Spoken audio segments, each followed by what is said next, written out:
Okay, now we've taken the pouch, we've sewed it, we've turned it right side that we're going to have. All our seams are hidden, all the puckers are done. Now we got to put a strap on it. Now, your strapping options, we're going with the recycling theme here. We can use something we've salvaged from the material itself, just roll it up in a tube and sew it long length and make a strap. Or we can use on the duffel bag there was a carrying strap for that. That can be utilized. It's just whatever you find. An old gun sling, an old belt, quite a few things work. Now what I'm going to be using is this. This is an old British binocular strap that I found somewhere years ago, picked up for nothing. And so I'm going to utilize it. Now, how to attach the strap. One, what you want to do is you want to take your bag and you're going to figure out where to attach. Now, here on the edge, here is where my straps are going to attach. You do not want them going like this. You want them at a slight 45. It makes it lay more flat on the body. If it's straight up, it always wants to pucker. So instead of your straps being straight up and down, angle them at about, if this is a clock, to the 2 o'clock position. Okay? Next, you're going to take and do a trial fit. And what that is you're going to take tape and leaving the bottom of the strap where you can mark it or tack it down, you're going to take tape and tape it over in the position you think it's going to be. Okay? Now, another thing is you may need to turn the straps. I've made it, as you can see with this, there's a sewed and then a finished. Since this isn't going to be bearing on my neck, I'm going to put the sewed to the inside. Now, you're going to put it on, put the strap in the normal position, put the straps coming across you normally, and then what you need to do is see if this strap lays flat. If it wants to twist, you may need to untape it and turn it over. You want it to lay flat the full length. Several times I've seen it where they've sewed a strap and then one side's turned one way and one side's turned the other, and you got this pucker like here in the middle of it. You'll never get to lay flat.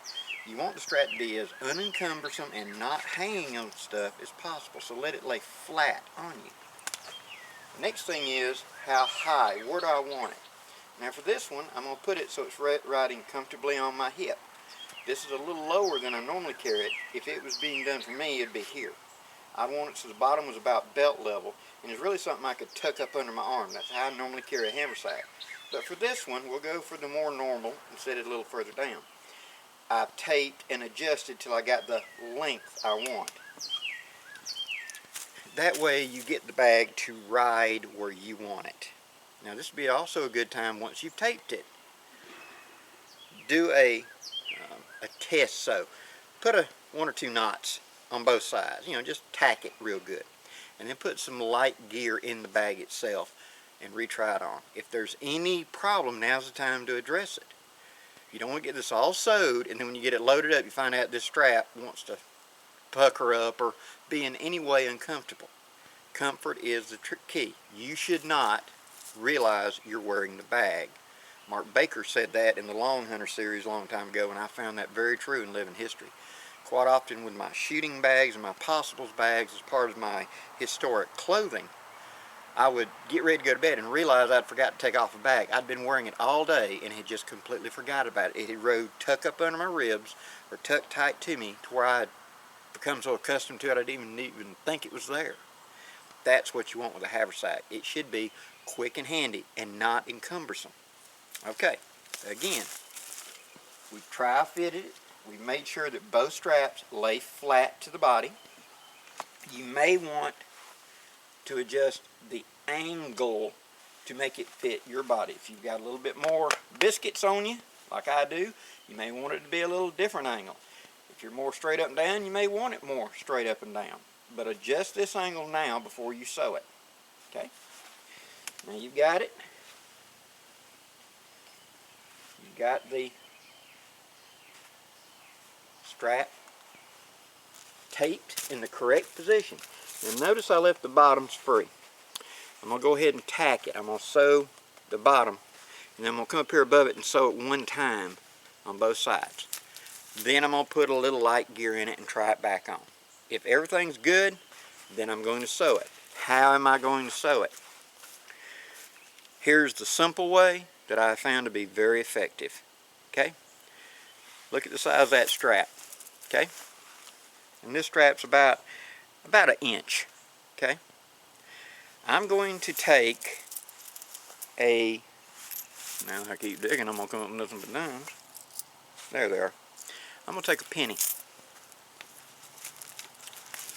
Now, get up here, you can see it better on the strap. See the size of that to it? It's almost a full size. I'm going to take this and I'm going to lay it up there and I'm going to run around it with a pin. And that's where my stitch is going to go. I'm going to do a circle. I'm going to do a circle down here at the bottom, up here at the top, and I'm going to leave this kind of open where I can attach later if I want to suspend something from the back of the bag, like a light bedroll or something. I'll have a pocket I can run paracord through, be able to hang something, or if I need to anchor a hatchet to the back here, I've got someplace I can run through and anchor. It makes it a little easier to work with. The same idea, now would be the time if you want to carry something under the bottom, like a rolled up, emergency shelter kit or whatever. Add two places down here that I can hook paracord to. I don't sew the paracord. I'll take a wide piece and sew it to this flat bottom like that. 2 dime size or penny size circles on the ends that I start, sew, go all the way around, and then when I get the end, keep going about a quarter way around and cut it off. That interlocks it and it will not unravel. One haversack with strap. This was a fun build. I took recycled materials. I created a usable piece of gear from gear that I don't have use for. I have recycled it into a usable, durable piece of field kit. That's the woodsman's skill. It's having the eye and the mindset to look at common objects floating around and come up with a use for them. How I can apply them very cheaply to our bushcraft and woodcraft.